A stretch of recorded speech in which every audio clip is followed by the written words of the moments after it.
সম্মানিত উপস্থিতি, আসসালামু আলাইকুম। আপনাদের সকলকে এই বাংলাদেশ গণ অধিকার পরিষদ নালিতাবাড়ী উপজেলা শাখার পক্ষ থেকে আন্তরিক শুভেচ্ছা এবং অভিনন্দন জানাচ্ছি। আপনারা ইতিমধ্যে জেনেছেন, আমরা নালিতাবাড়ী উপজেলার গণ অধিকারের পক্ষ থেকে আপনাদের সম্মুখে এসে উপস্থিত হয়েছে এবং বিভিন্ন বাজারে যাচ্ছি। আমরা আপনাদের সঙ্গে সাধারণ জনগণের সাথে গণসংযোগ করছি।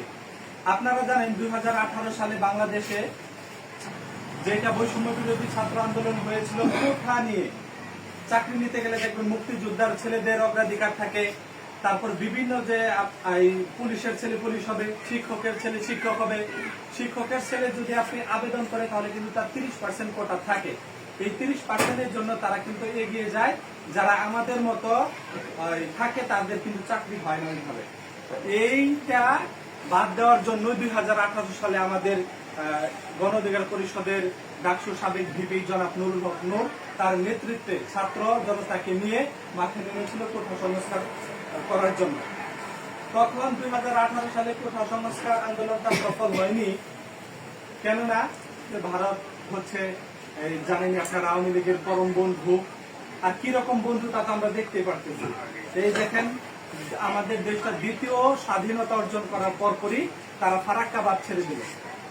ফারাক্কাবাদ ছেড়ে দেওয়ার ফলে কিন্তু বাংলাদেশের একটা অঞ্চল তলিয়ে গিয়েছিল, আর সেখানে মানুষজন অনেক ক্ষতিগ্রস্ত হয়েছিল। যাই হোক, সেদিকে যায় না। হ্যাঁ, এই কোঠা সংস্কার আন্দোলনের মাধ্যমে আমাদের গণ অধিকার পরিষদের জন্ম। আমাদের গণ অধিকার পরিষদের জন্ম হচ্ছে 2018 সালে, আর এটার ধারাবাহিকতায় এই আমাদের 2024 সালে যে আন্দোলনটা হলো, ছাত্র আন্দোলন, ছাত্র জনতা মিলে, আপনার আমার মতো কিন্তু মানুষজনরা মিলেই কিন্তু দেশটাকে আবারও স্বাধীন করেছে, আওয়ামী শাসন থেকে বাংলাদেশকে মুক্ত করেছে।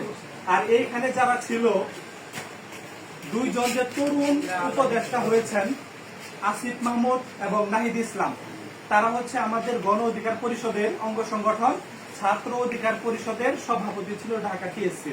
তারা বর্তমানে প্রতিনিধিত্ব করছে। আর এই যে গত 2 তারিখ 2 সেপ্টেম্বর হচ্ছে আমাদের গণ অধিকার পরিষদ নিবন্ধিত হয়েছে। আওয়ামী লীগ, বিএনপি এবং অন্যান্য দলের মতো আমাদের দলটা হচ্ছে জাতীয় দল।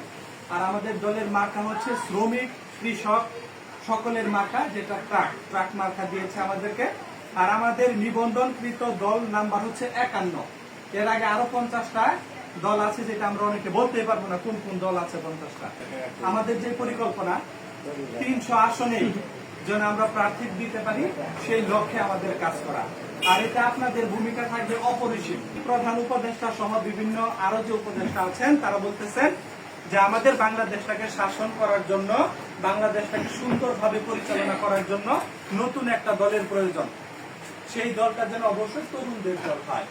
আর আমাদের নুরুল হক নূর ভাই তরুণের নেতৃত্ব দিচ্ছেন। আপনারা ইতিমধ্যে হয়তো বা জানেন, দেখেন টিভিতে, মোবাইলে নুরুল হক নূর ভাইয়ের ভিডিওগুলো দেখবেন, তিনি কিভাবে কথা বলতেছেন এবং দলের জন্য কথা বলতেছেন, সাধারণ জনগণের জন্য কথা বলতেছেন। বাংলার মানুষজন যেন আর অত্যাচারিত না হয়, সেই লক্ষ্যে কিন্তু আমাদের এই গণ অধিকার পরিষদের জন্ম। আমরা চাই আপনাদেরকে নিয়ে আমাদের গণ অধিকার পরিষদ এগিয়ে নিয়ে যাব। আপনারা আমাদের পাশে থাকবেন, এই আশাবাদ ব্যক্ত করছি।